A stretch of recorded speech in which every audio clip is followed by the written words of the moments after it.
హల్లెలూయా.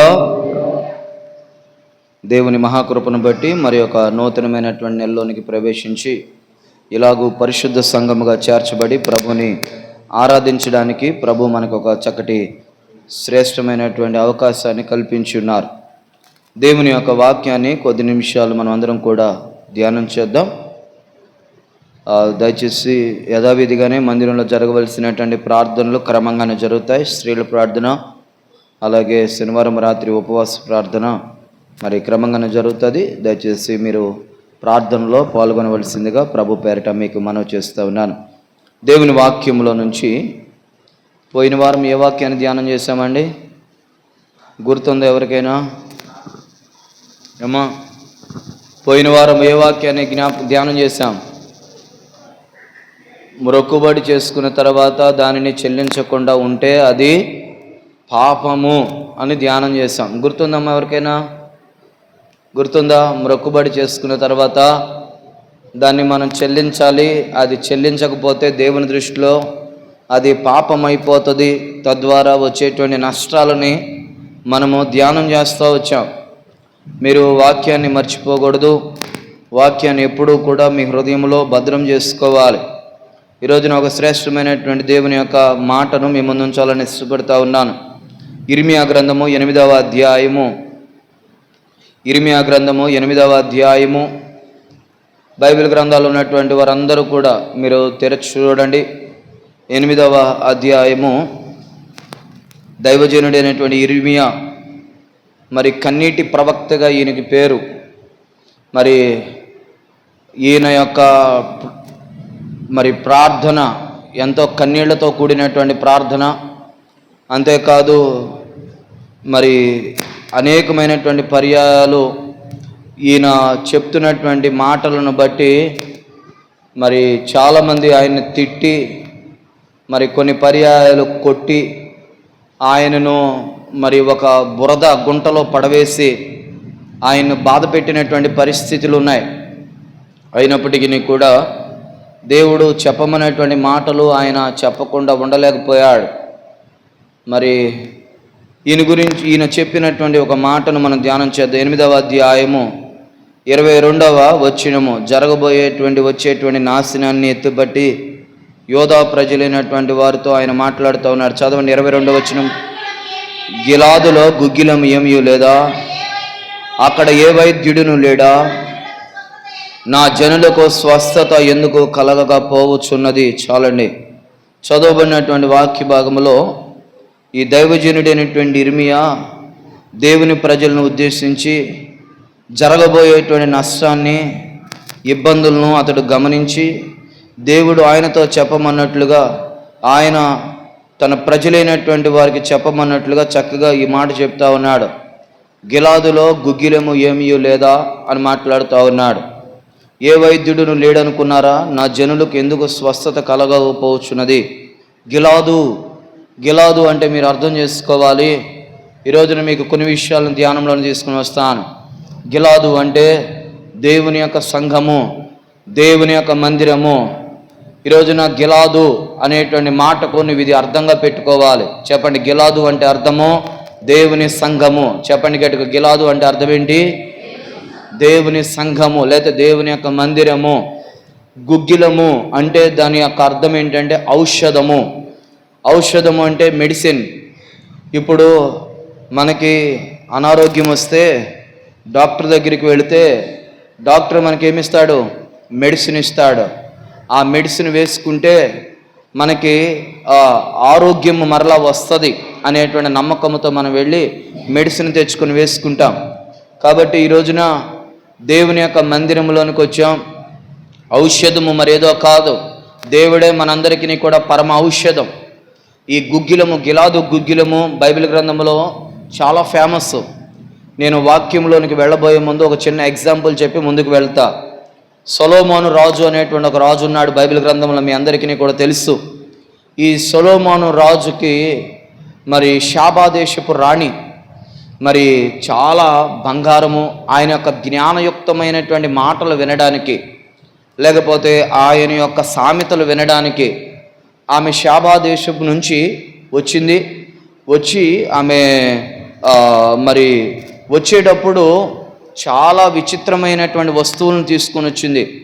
బంగారాన్ని తీసుకొని వచ్చింది, విలువైనటువంటి వస్తువులను తీసుకొచ్చింది కానుకలుగా. కానీ వాటి దేంట్లో కూడా సొలొమోనుకి అంత సంతోషం కలగలేదంట.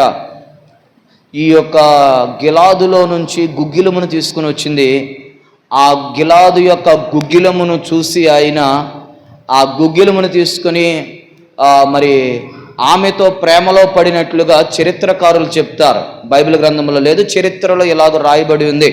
అంటే గిలాదు యొక్క గుగ్గిలము అంత మంచి ఔషధము. నేను మరలా జ్ఞాపకం చేస్తూ ఉన్నాను, చాలా పర్యాయాలు మనము రాజులు వాడేటువంటి ఒక రాయల్ సెంట్లు మనం చూస్తాం, లేకపోతే పెర్ఫ్యూమ్స్ మనం చూస్తాం, రాయల్ పెర్ఫ్యూమ్స్. అందులో ఈ యొక్క గిలాదు గుగ్గిలము అనేటువంటి ఒక మంచి సువాసనని ఇచ్చేటువంటి ఔషధాన్ని వాడతారు. కాబట్టి ఇది అంత ఫేమస్. ఈరోజున మరి గిలాదు గుగ్గిలమును గురించినటువంటి కొన్ని లోతైనటువంటి విషయాల్ని మనం ధ్యానంలోనికి తీసుకొని మాట్లాడుకుందాం. చూడండి, మొట్టమొదటిది గిలాదు అంటే దేవుని సంఘమని, గుగ్గిలం అంటే ఔషధమని మనం ధ్యానం చేస్తా ఉన్నాం. ఇప్పుడు దేవుని యొక్క వాక్యంలో మీరు రండి, ఆదికాండ గ్రంథము 37వ అధ్యాయంలోనికి రండి. ఆదికాండ గ్రంథము 37వ అధ్యాయము 25వ వచనం చదవండి. వారు భోజనము చేయ కూర్చుండి కనులెత్తి చూడగా ఐగుప్తునకు తీసుకుని పోవుటకు గుగ్గిలము మస్తకియు బోళమును మోయుచున్న ఒంటెలతో ఇష్మాయేలీయులైన మార్గస్థులు గిలాదు నుండి వచ్చుచుండిరి. యోసేపు గుంటలో పడద్రోయబడ్డాడు. యోసేపు తన అన్నయ్యలైనటువంటి వారు అతను పట్టుకొని కొట్టి నీళ్లు లేనటువంటి ఒక గుంటలో పడద్రోశారు. పడద్రోస్తే అతడు అరుస్తూ ఉన్నాడు, కేక వేస్తూ ఉన్నాడు, చాలా బాధపడుతూ ఉన్నాడు. గాయాలు అయిపోయినాయి, తన యొక్క దేహం అంతా కూడా గాయాలే. ఎందుకంటే వాళ్ళ అన్నయ్యలు కొట్టింది ఒక గాయము, తను గుంటలో పడద్రోయబడుట అనేటువంటిది కూడా ఒక భయంకరమైనటువంటి గాయమే. అయితే ఇతడు అరుస్తా కేక వేస్తూ ఉంటే వాళ్ళ అన్నయ్యలు వెంట కూడా అతన్ని గుంటలో నుంచి బయటకు తీయని పరిస్థితి. ఆ సమయంలో మరి చాలా దూర ప్రాంతము నుండి ఇష్మాయేలీయులు అనబడినటువంటి వారు బయలుదేరి వస్తూ ఉన్నారు.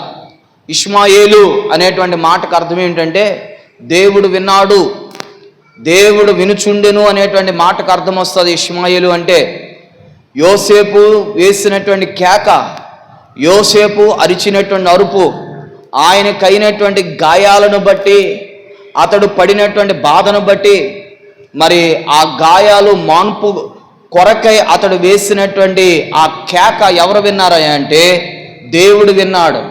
కాబట్టి ఇష్మాయేలీయుల యొక్క స్థానంలో ఇప్పుడు మనం ఎవరిని పెట్టుకోవాలంటే దేవుడు విన్నాడు అంటే దేవుడే స్వయముగా ఇష్మాయేలీయుల ద్వారా అక్కడికి వచ్చాడనేటువంటి సత్యాన్ని మనం గుర్తెరగాలి. ఇప్పుడు యోసేపుని ఆ గుంటలో నుంచి బయటకు తీసి ఇష్మాయేలుకి అమ్మివేస్తారు, అదంతా మనకు తెలుసు. అయితే ఆ ఇష్మాయేలీయులు ఏం తీసుకుని వస్తున్నారంటే వచ్చేటప్పుడు గిలాదు నుంచి వారు గుగ్గిలమును తీసుకుని వస్తూ ఉన్నారు, అంటే ఔషధాన్ని తీసుకుని వస్తూ ఉన్నారు. గిలాదులో నుంచి వారు చక్కటి మరి మంచి మెడిసిన్ తీసుకుని వస్తూ ఉన్నారు. కాబట్టి మరి ఆ గాయాలైనటువంటి యోసేపు మరలా చక్కగా గాయపరచబడినటువంటి ఆ యోసేపు మరలా స్వస్థపరచబడ్డాడంటే, గాయాలు కట్టబడ్డాయి అంటే, ఆ గాయాల నుంచి అతనికి విడుదల కలిగింది అంటే ఆ గుగ్గిలమే, లేక ఆ గిలాదు నుంచి తీసుకొచ్చినటువంటి గుగ్గిలము అతనికి ఆ గాయాల నుంచి గొప్ప విడుదల కలుగు చేసింది. ఈ ఉదయకాల సమయంలో నీ జీవితంలో కూడా ఏ గాయాలయ్యాయో నాకైతే తెలియదు. మానసికంగా ఒకవేళ గాయపరచబడ్డావేమో, ఒకవేళ శారీరకంగా గాయపరచబడ్డావేమో, ఒకవేళ నీ జీవితంలో ఇంకా ఏ రకమైనటువంటి గాయము చేత నువ్వు వేధించబడి బాధించబడుతున్నావు నాకైతే తెలియదు. గిలాదు అనేటువంటి దేవుని యొక్క మందిరంలోకి వచ్చిన తర్వాత గుగ్గిలం అనేటువంటి ఔషధము ప్రభు అయినటువంటి యేసుక్రీస్తుల వారికి మించినటువంటి ఔషధము లేదు. ఆయనే నిన్ను స్వస్థపరచగలిగిన వాడు, ఆయన నీకు కలిగినటువంటి గాయాలను మాన్పగలిగినటువంటి వాడు. ఆయన అదే చెప్పాడు, గాయపరచువాడును నేనే, స్వస్థపరచువాడును కూడా నేనే, గాయాలు కట్టువాడును కూడా నేనే అని చెప్పాడు. ఆయన చేతిలో మనందరికీ కూడా గొప్ప స్వస్థత. ఆయనే మనల్ని స్వస్థపరిచేవాడు. ఇప్పుడు యోసేపుకు కలిగినటువంటి గాయాలు ఎలా మాన్పు పట్టిని, ఎలా గాయాల్లో నుంచి అతడు విడుదల పొందుకున్నాడు అంటే ఆ గిలాదు నుంచి తీసుకొచ్చినటువంటి ఔషధం అతనికి బాగా పనిచేసింది. ఈ రోజున రావాల్సినటువంటి స్థలంలోనికి నువ్వు వచ్చావు. గిలాదు అనేటువంటి దేవుని మందిరంలోనికి వచ్చిన తర్వాత నీకైనటువంటి గాయం ఏదైతే ఉందో యోసేపుకు లాగా నీవు కూడా కేక వేయగలిగితే, దేవునికి మొర్ర పెట్టగలిగితే, ఇదిగో దేవుడు నీకు ఔషధములాగా పనిచేసి నీకైనటువంటి గాయాలని మాన్పడానికి ఆయన ఇష్టపడుతున్నట్టు వాడుగా మనకు కనబడుతూ ఉన్నాడు. అందుకనే ఈరోజు నేను మరలా చెప్తా ఉన్నాను, నీ గాయాలు మాన్పగలిగినటువంటి స్థలము దేవుని యొక్క మందిరం అనేటువంటి గిలాదు. ఈ గిలాదులోనికి వచ్చిన తర్వాత ఔషధం అనేటువంటి యేసుక్రీస్తుల వారు నిన్ను స్వస్థపరిచి నిన్ను మరలా సరిచేసి బాగు చేయగలిగినటువంటి వాడు. అందరూ సరిగట్టిగా హల్లెలూయా చెప్దాము, హల్లెలూయా. అందుకనే గిలాదులో గుగ్గిలం ఉంది. ఇక్కడ వైద్యుడు లేడనుకున్నారా? నా ప్రజలకు ఎందుకు స్వస్థత కలగట్లేదు? గిలాదుని విడిచిపెట్టేశారు, దేవుని మందిరాన్ని విడిచిపెట్టేశారు. ఔషధం అనేటువంటి ప్రభు అయినటువంటి యేసుక్రీస్తుల వారిని వద్దనుకున్నారు, దేవుణ్ణి కాదనుకున్నారు. దేవుని విడిచిపెట్టి మరలా లోకంలో కలిసిపోయారు. అయితే ప్రభు మరలా కేక వేస్తా ఉన్నాడు, గిలాదును విడిచిపెట్టేసిన వారులారా మరలా గిలాదుకు రండి అని ఆయన కేక వేస్తున్నప్పుడు మరలా గిలాదు అనేటువంటి దేవుని యొక్క మందిరానికి మనం రావాలి. వస్తేనే దేవుని మందిరంలోనే మనందరికీ కూడా ఆరోగ్యం ఉంది, దేవుని మందిరంలోనే మనందరికీ స్వస్థత ఉంది, దేవుని మందిరంలోనే మనందరికీ విడుదల ఉంది, దేవుని మందిరంలోనే మనందరికీ విమోచన ఉంది. అందుకని మొట్టమొదటిదిగా గిలాదు గాయములు కట్టబడేటువంటి స్థలముగా పేరు. రెండవది మనము ధ్యానం చేద్దాం. చదవండి, ఆదికాండ గ్రంథములోనే 31వ అధ్యాయంలోనికి రండి. ఆదికాండ గ్రంథం 31వ అధ్యాయము, ఆదికాండ గ్రంథం 31వ అధ్యాయము 45వ వచనం చదవండి. యాకోబు ఒక రాయి తీసుకొని దానిని స్తంభముగా నిలవబెట్టును, మరియు యాకోబు రాళ్ళు కూర్చుడని తన బంధువులతో చెప్పెను. వారు రాళ్ళు తెచ్చి కుప్ప వేసిరి. అక్కడ వారు కుప్ప యొద్ద భోజనము చేసిరి. లాబాను దానికి యాగర్ సహదూత అని పేరు పెట్టెను. అయితే యాకోబు దానికి గలేదు అని పేరు పెట్టెను. రెండవది జాగ్రత్తగా వినండి, యాకోబుకి లాబానికి వైరం ఉంది. ఇద్దరు శత్రువులుగా మారిపోయారు. ఇద్దరు మామాళ్ళుళ్లే, కానీ సమాధానం లేదు వారి ఇరువురికి కూడా. లాబాను కత్తి పట్టుకొని వచ్చాడు యాకోబుని చంపేయాలని ఉద్దేశం చేత.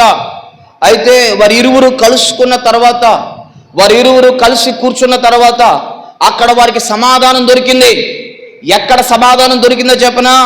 గలేదు అంటే దాని అర్థము గిలాదు. గలేదే గిలాదు అయిపోయింది. మీరు బైబిల్ గ్రంథంలో గలేదు అనేటువంటి మాట యాకోబు యొక్క నోట వచ్చింది. ఆ మాట మనము ముందుకు వెళ్ళి చదువుతా ఉంటే ఆ గలేదే గిలాదు అనేటువంటి పేరుకు అర్థమిస్తా ఉంది. ఇప్పుడు నేను చెప్తా ఉన్నాను, గిలాదులో యాకోబుకి ఏం దొరికింది అంటే సమాధానం దొరికింది, శత్రుత్వం పోయింది, ఐక్యపరచబడ్డారు, సమాధానపరచబడ్డారు. ఒకరంటే ఒకరికి పడనటువంటి పరిస్థితిలో నుంచి ఒకరంటే ఒకరు మరలా సమాధానకరమైనటువంటి స్థితిని అనుభవించి ఎటోళ్ళటి వెళ్ళిపోయారు. దేవుని యొక్క మందిరం అనేటువంటి గిలాదులో నీకేం దొరుకుతుందో చెప్పనా? సమాధానం దొరుకుతుంది. సమాధానకర్త అయినటువంటి దేవుడి యొక్క మందిరములో ఆయన ఆత్మస్వరూపిగా సంచారం చేస్తూ ఉన్నాడు. నువ్వు దేవుని మందిరంలోకి వచ్చిన తర్వాత నీకు సంపూర్ణమైనటువంటి సమాధానము, సంతోషం ఉంది. అందుకనే ఆ రోజున యాకోబుకి లాభానికి ఒకరంటే ఒకరికి పడట్లేదు, ఒకరంటే ఒకరికి గిట్టట్లేదు, ఒకరి మాటకి పొంతన లేకుండా అయిపోయింది. ఎటోళ్ళటు ఎడమొహం పెడమొహం అయిపోయారు. లాభానికి చెప్పా పెట్టకుండా యాకోబు బయలుదేరి పారిపోతా ఉన్నాడు. అయితే లాభాన్ని ఏం చేశాడు? సమాధాన పడడానికి రాలేదు, కానీ యాకోబుతో గొడవ పడడానికి వచ్చాడు. ఆ గిలాదు అనేటువంటి ప్రాంతంలోనికి వచ్చిన తర్వాత వారిద్దరికి ఏమైపోయిందంటే గొడవ పడవలసిన వారు సమాధానపరచబడ్డారు. అలాగే దేవుని మందిరంలో కూర్చున్నటువంటి మనం ఎవరమైనా సరే, మనకి ఎవరితోనైనా విభేదాలుంటే, ఎవరితోనైనా మనస్పర్ధాలుంటే, ఎవరితోనైనా అసమాధానకరమైన పరిస్థితులుంటే, మనము సమాధానకరమైనటువంటి స్థలంలోనికి వచ్చిన తర్వాత ఎదుటి వ్యక్తులతో మనము సమాధాన పడేటువంటి విశ్వాసులుగానే ఉందుము గాక. జాగ్రత్త మీరు వినండి. యేసు ప్రభుల వారి యొక్క వాక్యం ఏం సెలవిస్తుందో చెప్పనా? మీరు కానుకల పెట్టెలో కానుక వేసేటప్పుడు దానికంటే ముందుగా నీ కానుకను దేవుడు అంగీకరించాలి అంటే, నీ అర్పణను దేవుడు స్వీకరించాలి అంటే, నువ్వు ఇచ్చేటువంటి దశమ భాగాలు ఏమైతే ఉన్నాయో అది దేవుని యొక్క సముఖంలో నిలవబడాలి అంటే నువ్వేం చేయాలో చెప్పనా? నీకు వైరి ఎవరితో అయితే ఉందో, నీకు విరోధం ఎవరితోనైతే ఉందో, నువ్వెవరితో అయితే మనస్పర్ధాలు కలిగి ఉన్నావో, ఎవరంటే నీకు గిట్టట్లేదో, ఎవరితో అయితే నువ్వు పోట్లాడుతూ ఉన్నావో, ఎవరితో అయితే నువ్వు మిత్రభేదం కలిగి ఉన్నావో, ఎవరంటే నీకు సరిగా ఇమ్మడట్లేదు, ఎవరితో నువ్వు సరిగా ఇమ్మడట్లేదో, నువ్వు వారితో సమాధానపడు. ఒకవేళ నీవు సమాధాన పడలేకపోయినప్పటికీ ఆ వ్యక్తులు నీకు దూరంగా ఉన్నప్పుడు నీ మనస్సులో ఆ వ్యక్తి మీద నువ్వేం కలిగి ఉండాలో చెప్పనా? సమాధానమే కలిగి ఉండాలి. సమాధానం కలిగి ఉండాలి. కోపాన్ని తీసివేసుకోవాలి, ద్వేషాన్ని తీసివేసుకోవాలి.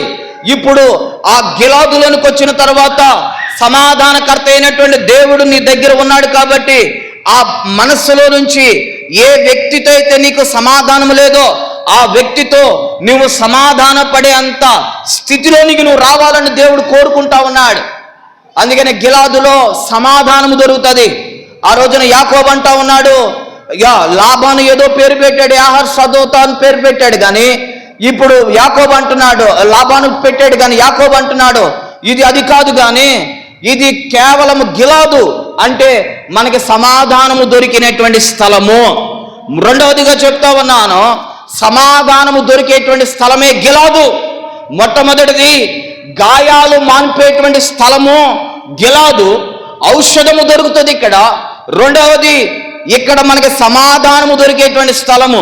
ఒకవేళ నీ జీవితంలో నీ కుటుంబంలో పరిస్థితులు నీకు ప్రతికూలంగా మారినప్పుడు, అర్థం చేసుకునేటువంటి మనుషులు నిన్ను అపార్థం చేసుకున్నప్పుడు, ఒకరంటే ఒకరికి పొంతన లేకుండా పరిస్థితులు కొంచెము వ్యతిరేకంగా ఉన్నప్పుడు నువ్వు ఎక్కడికి రావాలో చెప్పనా? నువ్వు అటు ఇటు వెళ్లాల్సిన పని లేదు. కొన్ని పర్యాయాలు మనం ఎక్కడికి వెళతాం, ఎక్కడో సమాధానం దొరుకుతుందని పరుగులెడతా ఉంటాం, ఏవేవో ప్రాంతాలు ప్రదేశాలు తిరుగుతూ ఉంటాం. నువ్వు ఎక్కడికి వెళ్ళాల్సిన పని లేదు. గిలాదు అనేటువంటి దేవుని మందిరంలోనికి రా. ఆ గిలాదు అనేటువంటి దేవుని మందిరంలోనికి వస్తే ఆ చక్కటి సమాధానము, ఆ నెమ్మది, ఆ మనశ్శాంతి ఈ యొక్క గిలాదు అనేటువంటి దేవుని యొక్క మందిరములో ఉంది. కాబట్టి నువ్వు ఇక్కడే సమాధానపరచబడి సమాధానమును పొందుకొని ఆ సమాధానమును తీసుకుని నీ గృహములోనికి వెళ్ళేటువంటి విశ్వాసివిగా ఉందువుగాక. ఒకవేళ నీకు సమాధానము లేనటువంటి పరిస్థితి ఉన్నట్లయితే ప్రభు ప్రేమతో నిన్ను పిలుస్తూ ఉన్నాడు. గిలాదులోనికి వచ్చిన తర్వాత నీకు చక్కటి సమాధానమును ఇవ్వగలిగినటువంటి దేవుడై ఉన్నాడు. మూడవదిగా నేను ధ్యానంలోని తీసుకుని వస్తూ ఉన్నాను. మొట్టమొదటిది గాయాలు మాన్పేటువంటి స్థలము గిలాదు. రెండవది సమాధానమునకు నిలయమైనటువంటిది గిలాదు. మూడవది జాగ్రత్తగా మీరు ఆలోచన చేయండి, చదవండి పరిశుద్ధ గ్రంథముల నుంచి పరమగీతముల గ్రంథము 6వ అధ్యాయము. పరమగీతముల గ్రంథము 6వ అధ్యాయము 5వ వచనం చదవండి. 566 నంబర్ పేజీ.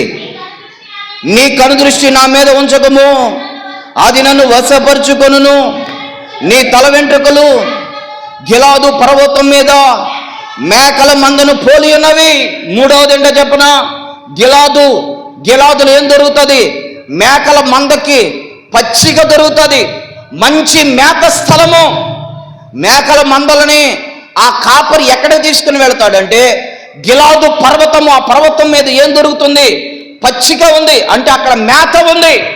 దేవుని మందిరం అనేటువంటి గిలాదులో దేవుని యొక్క వాక్యం ఉంది. ఈ మేత పాడైపోయేటువంటి మేత కాదు, బాగుపడేటువంటి మాట ఇది కదా. కుటుంబాలను విడదీసేటువంటి మాటలు కాదు, కుటుంబాలను కట్టేటువంటి మాటలు ఇవి. నరకానికి తీసుకుని వెళ్ళేది కాదు, పరలోక రాజ్యములోనికి తీసుకుని వెళ్ళేది. గిలాదులో నీకు ఏం దొరుకుతుంది అంటే మంచి ఆరోగ్యకరమైనటువంటి దేవుని యొక్క వాక్యం అనేటువంటి మేత గిలాదులో. అందుకని నువ్వు రావాలి, గిలాదుకు రావాలి. దేవుని యొక్క ఆత్మ, దేవుని యొక్క వాక్యము నీకు ఒక మేతగా ఉంది, నిన్ను పోషిస్తూ ఉంది, నీకు చక్కటి ఆత్మీయ ఆహారముగా ఉంది, నిన్ను ఆదరించేదిగా ఉంది, నిన్ను బలపరిచేదిగా ఉంది, నిన్ను ధైర్యపరిచేదిగా ఉంది, నీ ప్రాణమునకు త్రాణ పుట్టించేటువంటి విధముగా ఉంది, సొమ్మసిల్లిపోయినటువంటి నీ ప్రాణమును మరలా బలపరిచేదిగా ఉంది. గిలాదులో దేవుని యొక్క వాక్యము. కాబట్టి గిలాదులోనికి వచ్చిన వారికి దేవుడు మంచి మేతనిస్తాడు, మంచి వాక్యం అనేటువంటి ఆహారాన్ని ఇస్తాడు. ఇది సమృద్ధిని కలుగు చేసేది. అందుకనే చాలా మంది గిలాదులోనికి రావడానికి సంకోచిస్తారు. సాతానుడు వారిని ఆటంకపరుస్తాడు. సాతానుడు వారిని గిలాదులోనికి రానివ్వడు. ఇప్పుడు మీరు చెప్పండి, గిలాదు అంటే దేవుని యొక్క మందిరం అని చెప్పాలి. చెప్పండి, గిలాదు అంటే ఏంటి? దేవుని యొక్క మందిరము. దేవుని మందిరములో మంచి వాక్యం ఉంది. దేవుని మందిరములో కాబట్టి దేవుని యొక్క వాక్యము మనల్ని సరిచేసేదిగా, మనల్ని క్రమపరిచేదిగా, మనల్ని సరిదిద్దేదిగా, మన జీవితాలను కట్టేదిగా, మనల్ని బాగుపరిచేదిగా, మనల్ని కృంగిపోయినప్పుడు లేవనెత్తేదిగా, మనల్ని వంకర మార్గాల్లో నుండి సరైనటువంటి మార్గాల్లోనికి నడిపించేదిగా, అంతేకాదు దేవుని యొక్క వాక్యము మనల్ని తిన్నని మార్గములో నడిపించేదిగా, దేవుని యొక్క వాక్యము మనల్ని తప్పుగా ఖండించి చక్కగా సరిచేసేదిగా మనకి వినపడతా ఉంది. అందుకనే గిలాదులో మంచి మేత దొరుకుతా ఉంది. గిలాదులో మంచి దేవుని యొక్క వాక్యం ఉంది. అందుకనే ఆ మేత కలిగినటువంటి స్థలములోనికి మనము వస్తూ ఉండాలి. కొన్ని పర్యాయాలు దేవుని మందిరాన్ని మానుకుంటాం, దేవుని మందిరాన్ని వదులుకుంటాం. కొందరు సమాజముగా కూడుకొనుట మానుకొనున్నట్లు మీరు మానుకోవద్దని అపోస్తలుడైనటువంటి పౌలు గారు హెచ్చరిక చేశాడు. గిలాదులోనికి వచ్చుట ద్వారా నీకు కావలసిన ఆత్మీయ ఆహారం ఉంది. నీ గాయాలు మాన్పబడతాయి, అంతేకాదు నీకు చక్కటి సమాధానం దొరుకుతుంది. అందుకనే దేవుని వాక్యములు ఎలా రాయబడింది? దేవుని యొక్క వాక్యం అంట కత్తిలాగా ఖండించేది, సుత్తి వలె సరిచేసేది, మనల్ని సరిచేసేటువంటిది. వంకర మార్గాల్లో వెళుతున్నప్పుడు తిన్నని మార్గాల్లో నడిపించేది దేవుని యొక్క వాక్యము. అద్దములాగా కొన్నిసార్లు మనకు కంటికి కనపడుతున్నట్లుగానే మన పాపమును మనకు గుర్తు చేసేది దేవుని యొక్క వాక్యము. మనలో ఉన్నటువంటి లోపాలు, మన బలహీనతలను చూపించేది దేవుని యొక్క వాక్యము. అందుకనే ఈ గిలాదు పర్వతం మీద చక్కటి ఆ మేకలకు మంద దొరుకుతా ఉంది, ఆ మందకి ఆహారము దొరుకుతా ఉందని భక్తుడు సెలవిస్తా ఉన్నాడు. అందరొకసారి గట్టిగా హల్లెలూయా చెప్దాము. హల్లెలూయా. రాబోయేటువంటి దినాలలో ఈ గిలాదు అనేటువంటి దేవుని యొక్క మందిరములో ఇంకా శ్రేష్టమైనటువంటి దేవుని యొక్క వాక్య వర్తమానాలు తన సేవకులైనటువంటి వారు నిలవబెట్టి మన ఆత్మకు కావలసినంత ఆత్మీయ ఆహారాన్ని ఆ కృప కలిగినటువంటి దేవుడు అనుగ్రహించునుగాక. వాక్యము ద్వారానే మనుష్యుడు బ్రతికించబడాలి, వాక్యము ద్వారానే మనిషి బ్రతకాలి. అంతే తప్ప వాక్యము లేకుండా, వాక్యం చెప్పకుండా ఏదో 4 మాటలు ఆ మాట ఈ మాట చెప్పి ముగించుకొని వెళ్ళిపోయేంత పరిస్థితులు చాలా సంఘాల్లో ఉన్నాయి. కానీ దేవుని యొక్క వాక్యం అవసరము. దేవుని యొక్క రాజ్యములోనికి చేర్చబడాలి అంటే మనకి వాక్యము ఖండించేదిగా ఉండాలి. దైవజనుడు ఎప్పుడూ కూడా బుద్ధి చెప్పేవాడు గాను, ఖండించేవాడు గాను, సరిచేసేవాడు గాను, హెచ్చరించేవాడు గాను, క్రమపరిచేవాడుగా ఉండాలి. ఆశీర్వాదాలే కాదు కావాల్సింది, దీవెనల గురించి చెప్పడమే కాదు, కానీ మనల్ని పరలోక రాజ్యంలోని తీసుకుని వెళ్ళాలి అంటే ఇదిగో మనం భూమి మీద ఎలా ఉండాలో, ఎలా నిలబడాలో, ప్రభు కొరకు ఎలా జీవించాలో నేర్పించేటువంటిదే దేవుని యొక్క వాక్యము. కాబట్టి వాక్యము నీ దగ్గరికి వస్తున్నప్పుడు గిలాదులో నుంచి వచ్చేటువంటి వాక్యము ఇది ఆరోగ్యకరమైనటువంటి వాక్యముగా నువ్వు ఎంచి ఆ వాక్యాన్ని నువ్వు స్వీకరిస్తే నీ ఆత్మకు కావలసినంత చక్కటి ఆరోగ్యాన్ని ఆ కృప కలిగినటువంటి దేవుడు అనుగ్రహించునుగాక. అందుకనే ఇర్మియా భక్తుడు కేక వేస్తున్నాడు, అయ్యో గిలాదులో గుగ్గిలము లేదా? ఏ వైద్యుడు లేడనుకున్నారా? ఎందుకు నా జనులకు స్వస్థత కలగట్లేదు అంటే వారు గిలాదులో గుగ్గిలము లేదనుకునే వారు వేరే మార్గాల్లోనికి వెళ్ళిపోతా ఉన్నారని ఇర్మియా కేక వేస్తా ఉన్నాడు. 4వది చెప్తా ఉన్నాను. 3వది గిలాదులో మంచి మేత దొరికేటువంటి స్థలముగా మనం భావిస్తా ఉన్నాం. 4వది చదవండి, ఈ రాజుల మొదటి గ్రంథములోనికి రండి. రాజుల మొదటి గ్రంథము 17వ అధ్యాయము. రాజుల మొదటి గ్రంథం 17వ అధ్యాయము మొదటి వచనం చదవండి. అంతటా గిలాదు కాపురస్తుల సంబంధియును తిష్బీయుడైన ఏలియా, చూడండి 4వది ఏలియా, గిలాదు కాపురస్తుడు. గిలాదు వాడు అంటే దాని అర్థం ఏంటో చెప్పనా? పౌరుషానికి ప్రతీకాస్త. ఏలియా చాలా రోషము కలిగిన వాడు, చాలా పౌరుషం కలిగిన వాడు. దేని విషయంలో చెప్పనా? దేవుని యొక్క ఆత్మ సంబంధమైనటువంటి కార్యముల విషయంలో అతడు చాలా రోషము కలిగినటువంటి వాడు. మనకి దేంట్లో రోషం ఉంటుంది? లోక సంబంధమైనటువంటి విషయాల్లో రోషం ఉంటుంది మనందరికీ కూడా. దేవునికి సంబంధించినటువంటి కార్యాల విషయంలో రోషమును పూనుకోవాలి మనమందరము కూడా.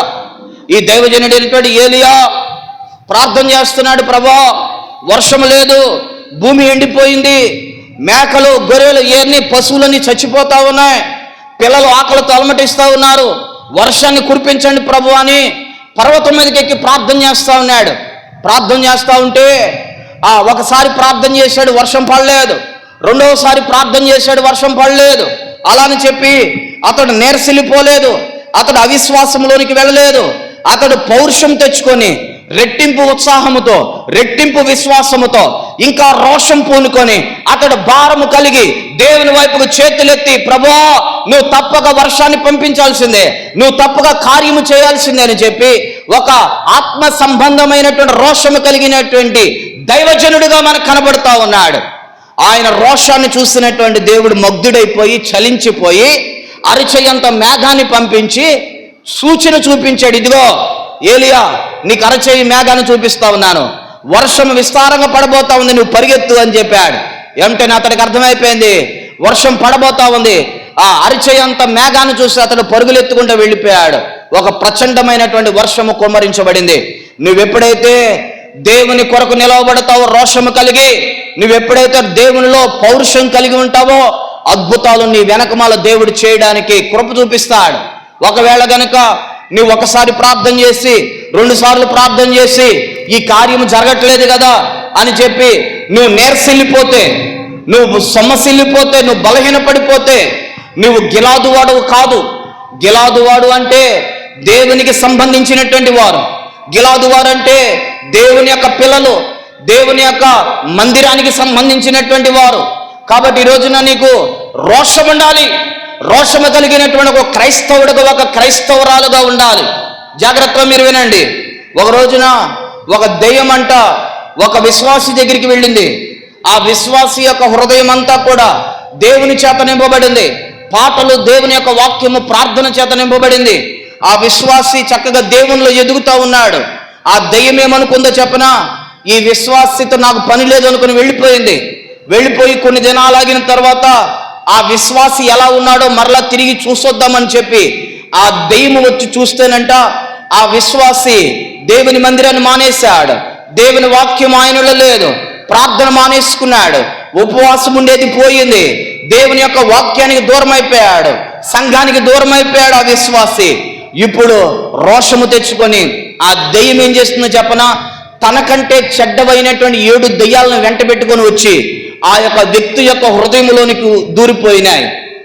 మీరు ఆలోచన చేయండి.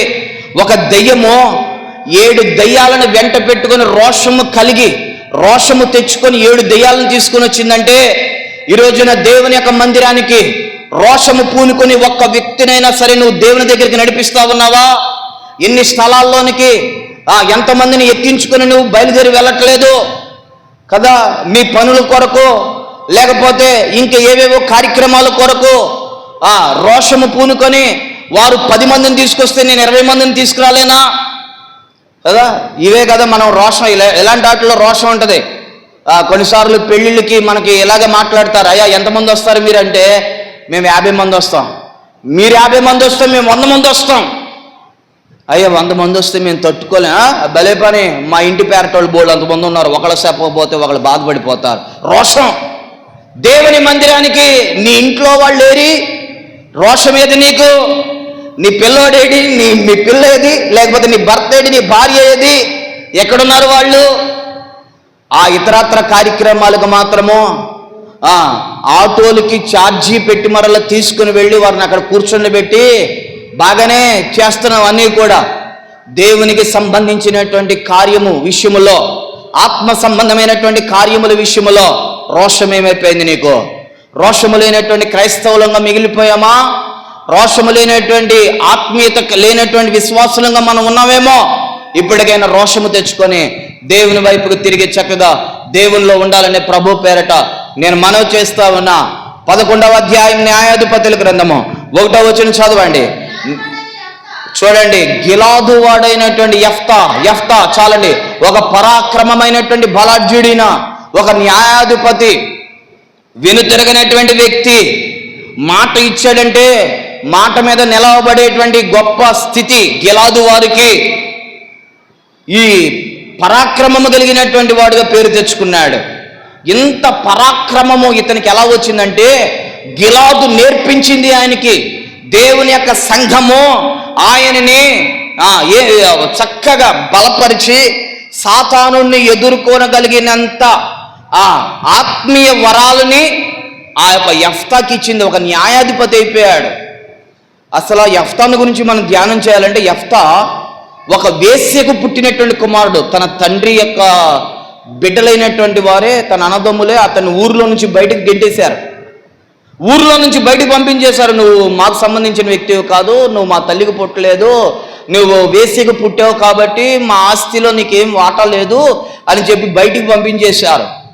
కానీ అతడు గిలాదు వాడు కాబట్టి మరలా అతడు ఒక న్యాయాధిపతి అయ్యాడు. ఏ మనుషులైతే అతను త్రోసేశారో, ఏ మనుషులైతే ఆస్తిలో వాటా లేదన్నారో, ఏ యొక్క అన్నదమ్ములైతే నువ్వు వద్దు కాదు పొమ్మన్నారో, మరలా వారందరూ వెళ్ళి యెఫ్తాను తెచ్చుకొని ఆ గ్రామానికి ఒక న్యాయాధిపతిగా చేసుకున్నారు. ఎందుకు అంటే గిలాదువాడు కాబట్టి. నువ్వు దేవుని దగ్గరికి వచ్చేటువంటి వ్యక్తివైతే, దేవుని సంఘంలో చేర్చబడినటువంటి వ్యక్తివైతే, నేను మరలా చెప్తా ఉన్నాను, ఒకవేళ నిన్ను వద్దనుకున్నా, కాదనుకున్నా, నన్ను త్రోసివేసిన, ఒకవేళ నీ మీద పగబట్టిన, అనేక రకాలైనటువంటి పరిస్థితులను బట్టి నిన్ను కృంగతీసేటువంటి మాటలు నిన్ను ఇతరులకి పలికినప్పటికీ కూడా నువ్వే భయపడాల్సిన పని లేదు. యెఫ్తా ఒంటరివాడిగా ఊరి బయటకు వెళ్ళిపోయి కూర్చున్నాడు. ఏ వ్యక్తులైతే అతడు వద్దనుకున్నారో ఆ వ్యక్తులే మరలా వెళ్ళి, అయ్యో నువ్వే కావాలి, నువ్వే రావాలి, నీవే మాకు న్యాయాధిపతిగా ఉండాలి, నీవే మా యొక్క శత్రువులతో పోరాడాలి అని చెప్పి ఆ గిలాదు వాడైనటువంటి యెఫ్తాని తిరిగి తీసుకొచ్చుకున్నారు. అందరూ ఒకసారి గట్టిగా హల్లెలూయా చెప్దాము. హల్లెలూయా. కాబట్టి నువ్వు భయపడాల్సిన పని లేదు, కంగారు పడాల్సిన పని లేదు. కొన్నిసార్లు మనం అనుకుంటాం, నా ఇంటోళ్లే నాకు దూరం అయిపోయారు, నా బంధువర్గమే, నా కుటుంబీకులే, నన్ను కట్టుకున్నవాడే, లేక నా భార్య, నా పిల్లలే నన్ను వెలివేశారు, నన్ను ఒక రకంగా ఒక ఒంటరితనముగా చూస్తూ ఉన్నారు. భయపడాల్సిన పని లేదు. యెఫ్తా గిలాదువాడు అంటే దేవునికి సంబంధించిన వాడు, దేవుని సంఘములో చేర్చబడినటువంటి వాడు. దేవుని సంఘములో చేర్చబడిన తర్వాత మనమందరము దేవునికి కుమారులము కుమార్తెలమైపోయాం. ఇప్పుడు మనము మనుషుల యొక్క దృష్టిలో యోగ్యులం కాదు, కానీ దేవుని దృష్టిలో యోగ్యులమైపోయాం. కాబట్టి దేవునికి సంబంధించినటువంటి వ్యక్తి అయి ఉన్నావు. కాబట్టి ఈ రోజున నీకు ఎన్ని ప్రతికూలమైనటువంటి పరిస్థితులు వచ్చినా వాటిని చూసి కంగారు పడి నువ్వు భయపడాల్సిన పని లేదు. కృపగలిగినటువంటి దేవుడు యెఫ్తాకి ఏ రకంగా సహాయం చేసి మరలా ఒక న్యాయాధిపతిగా చేశాడో, ఆ గిలాదు వాడైనటువంటి యెఫ్తాకి కలిగిన దానికంటే ఎక్కువైనటువంటి స్థితిని ఆ కృపగలిగినటువంటి దేవుడు మనకిని కూడా కలిగించును గాక. గిలాదు వాడు యెఫ్తా, అందుకని న్యాయాధిపతి అయిపోయాడు. బర్జిల్లాయి అని ఒకడున్నాడు. దావీదు గారు అబ్షాలోము చేత తరవబడతా ఉన్నారు. అబ్షాలోము చేత తరవబడుతున్నప్పుడు ఆ సమయంలో అరణ్యాల్లో తిరుగుతూ ఉన్నాడు దావీదు. ఒంటరిగా ఏకాకిగా ఉంటా ఉన్నాడు. తనకి తినడానికి ఆహారము లేనటువంటి దైనికమైనటువంటి స్థితి. బర్జిల్లాయి అనేటువంటి వాడు కూడా గిలాదుకి సంబంధించినటువంటి వాడు. అతడు ఏం చేశాడో చెప్పనా, దావీదు గారు ఆకలితో ఉన్నాడని, దావీదు గారికి కప్పుకొనడానికి దుప్పటి లేదని, వస్త్రాలు లేవని చెప్పి అతడు ఫ్రూట్స్, కొన్ని పండ్లు, కొంత ఆహారాన్ని తీసుకొని దావీదును వెతుక్కుంటా అరణ్యంలోనికి వెళ్ళి దావీదుకి ఇచ్చి దావీదు యొక్క అవసరతలో పాలు పంపులు పొందుకున్నాడు. ఎవరైనా గిలాదు వాడు. ఈ రోజున గిలాదు వారికి ఉండేటువంటి లక్షణాలు ఏంటో చెప్పనా, ఎవరైనా శ్రమలో ఉన్నారు అంటే, కష్టంలో ఉన్నారు అంటే, బాధలో ఉన్నారు అంటే, ఇబ్బందుల్లో ఉన్నారంటే ఆదుకునేటువంటి మనసు, లేకపోతే ధైర్యపరిచేటువంటి మాట కలిగినటువంటి మనసు, ఓదార్చేటువంటి ధోరణి గిలాదు వారికి రావాలి. బర్జిల్లాయి అదే మనకు నేర్పిస్తా ఉన్నాడు. దావీదు అంతటి వాడికి శ్రమ ఎదురైనప్పుడు బర్జిల్లాయికి వినపడి మెదలకుండా మౌనంగా కూర్చోలేదు. అయ్యో, నేను గిలాదులో నేర్చుకున్నది ఇదేనా, నేను గిలాదు వాడును కాబట్టి నా వంతు నేను ప్రార్థన అయినా చేస్తాను, నా వంతు నేను కనీసము నేను వారికి ఏదో ఒక రకంగా నేను సహాయకుడుగా లేక సహాయకుడుగా, ఒక సహాయకురాలుగా ఉంటాను అనేటువంటి ఒక మంచి మనసు గిలాదు వారు కలిగి ఉంటారు. ఈ రోజున నీవు కూడా అలాంటి సహాయము చేసి తోటివారు ఎదుటివారు బాధపడుతున్నటువంటి సమయంలో నీవు కూడా వాదార్చేటువంటి తత్వములోనికి నువ్వు రావాలి. గిలాదు వారు కలిగి ఉండవలసినటువంటి లక్షణాలు ఇవే. అందుకనే ఆ గిలాదులో గుగ్గిలం ఉంది. గిలాదు అంటే దేవుని మందిరము. దేవుని మందిరములో దేవుడున్నాడు. కాబట్టి మనం దేవుని మందిరంలోనికి వచ్చిన తర్వాత ఇవన్నీ కూడా మనం అలవర్చుకుంటాం. అందుకని మనం దేవుని యొక్క మందిరాన్ని పోగొట్టుకోకూడదు, దేవుని మందిరాన్ని మానుకోకూడదు. యెరూషలేమును చూసి ఆ రోజున ఇర్మియా ఏడుస్తా ఉన్నాడు, కన్నీళ్లు పెట్టుకున్నాడు. అయ్యో, యెరూషలేములోనికి ఈ ప్రజలైనటువంటి వారు వెళ్ళటం లేదన్నాడు. యెరూషలేములోనికి వీరు వెళ్లకుండా వీరి ఇళ్ల కాడే వీరు ఉండిపోయారు అని చెప్పి బాధపడుతూ ఉన్నాడు. అందుకని వారికి ఎన్నిసార్లు చెప్పినా సరే వారు మాట విననటువంటి వ్యక్తుల వలె ఉండిపోయారు. దైవజనంగమా, నీకు ఆరోగ్యం ఉన్నంత వరకు నువ్వు నడవగలిగి, నీకు శక్తి ఉండి, నీ ఒంట్లో ఓపిక ఉండి, నీ పని నువ్వు చేసుకోగలిగినంత వరకు నువ్వు కూడా దేవుని యొక్క మందిరాన్ని మానుకోకూడదు. దేవుని యొక్క మందిరమునికి రాకుండా ఆగిపోకూడదు. దేవుని యొక్క మందిరానికి క్రమం తప్పకుండా రావాలి. అందుకని గిలాదులో ఆశీర్వాదం ఉంది, గిలాదులో దేవుని యొక్క వాక్యం ఉంది, గిలాదులో సమాధానం ఉంది, గిలాదులో దేవుడు కొన్ని విషయాల్ని మనకు పద్ధతిగా ఒక క్రమంగా నేర్పిస్తాడు. అందుకనే గిలాదును మానుకోకూడదు అనేటువంటిది దేవుని యొక్క వాక్యము మనకి సెలవిస్తూ ఉంది. కాబట్టి ఈరోజు నేను మరలా జ్ఞాపకం చేస్తూ ఉన్నాను, ఆ గిలాదులో దేవుడున్నాడు, యేసయ్య ఉన్నాడు. మన దేవుని మందిరం, మన యొక్క ఆలయములో, దేవాలయములో దేవుడు ఆత్మస్వరూపిగా సంచారం చేస్తూ ఉన్నాడు. అందుకని దేవాలయంలోనికి వచ్చినటువంటి మనకి ఎన్నో పర్యాయాలు, ఎన్నో రకాలైనటువంటి అవసరతలు తీరుస్తూ ఉన్నాడు. మన కష్ట సమయాల్లో దేవుడు మాట్లాడుతూ ఉన్నాడు. మన ఇరుకులలో, మన శ్రమలలో, మన ఇబ్బందులలో దేవుడు మనకి ఆదరణగా, ఓదార్పుగా, ధైర్యంగా నిలవబెడతా ఉన్నాడు. ప్రతి విషయంలో కూడా మనము దేవుని యొక్క పాదాలు పట్టుకున్నప్పుడు దేవుడు అంగీకరించి మన ప్రార్థనలకు జవాబిస్తూనే ఉన్నాడు. కాబట్టి గిలాదులో గుగ్గిలం ఉంది అంటే దేవుని మందిరములో దేవుడున్నాడు. ఈ మాట మీరు గుర్తుంచుకోవాలి. అదే దాని యొక్క వాక్యం యొక్క తాత్పర్యము. ఇదిగో, గిలాదులో గుగ్గిలం ఉంది, దేవుని మందిరములో దేవుడున్నాడు. ఈ మందిరంలో దేవుడున్నాడు. దేవుడున్నాడు అని మాట్లాడడానికి నిలువెత్తు నిదర్శనం ఏంటో చెప్పనా? నిలువెత్తు నిదర్శనం ఏంటో చెప్పనా? నేటికి మనమందరం కూడా సజీవులంగా ఉన్నాం. గల కారణం ఏంటో చెప్పనా? మన మందిరంలో మన కొరకు చేయబడుతున్నటువంటి ప్రార్థనలు బట్టి మనం క్షేమంగా ఉన్నాం, ఆరోగ్యంగా ఉన్నాం, సమాధానముగా ఉన్నాం, ఆనందముగా ఉన్నాం. మరలా ప్రభు బలలో చేయవేయడానికి ఆ కృప కలిగినటువంటి దేవుడు మనకు సహాయం చేశాడు. అందుకనే గిలాదులో గుగ్గిలం ఉంది. గిలాదు కుటుంబీకులైనటువంటి వారు ఇలాగూ ఉండాలి, రోషము కలిగి ఉండాలి, పౌరుషము కలిగి ఉండాలి, ఎదుటి వారికి సహాయం చేసి ఎదుటి వారితో మంచిగా మాట్లాడేటువంటి వారుగాను, ఎదుటి వారి యొక్క ఆపదల్లో ఆదుకునేటువంటి వారుగా గిలాదు వారు ఉండాలని దేవుడు హెచ్చరిక చేస్తా ఉన్నాడు. ప్రభు ఈ మాటలు దీవించి ఆశీర్వదించును గాక. ఆమేన్. దయచేసి అందరూ కూడా లేచి నిలవబడండి. అందరూ కూడా లేచి నిలవబడండి. అందరూ కూడా లేచి నిలవబడండి. దేవుని వైపు చేతులెత్తి చిన్న ప్రార్థన చేసుకుందామా మనమందరము కూడా. గిలాదులో గాయాలు కట్టబడతాయ్యా. నీకున్నటువంటి గాయము, నీకైనటువంటి గాయం ఏదైతే ఉందో, నీ మనసుకైనటువంటి గాయము, నీ హృదయానికి అయినటువంటి గాయము, నీ కుటుంబంలో ఏదైతే గాయమయ్యిందో ఆ గాయము మాన్పగలిగినటువంటి స్థలం ఏదైనా ఉంది అంటే అది గిలాదే, దేవుని మందిరమే. అంతేకాదు గిలాదులో సమాధానం ఉంది, గిలాదులో సమాధానం ఉంది, దేవుని మందిరంలో సమాధానం ఉందయ్యా, దేవుని మందిరంలో సమాధానం ఉందమ్మా. చిన్న ప్రార్థన చేసుకోవాలి. మీ చేతులు దేవుని వైపుకి ఎత్తి, ఒకవేళ నీకు సమాధానం లేకపోతే, దేవా గిలాదు అనేటువంటి నీ స్థలంలోనికి వచ్చానయ్యా, నాకు సమాధానం ఇవ్వండి, నాకు సమాధానం ఇవ్వండి. ఆ రోజున యాకోబు తన మామయ్య అయినటువంటి లాబానుతో వైరము కలిగినప్పుడు యాకోబు తన మామయ్య ఇద్దరికి కూడా సమాధానము కుదిరినటువంటి స్థలమే గిలాదు. కాబట్టి ఈరోజు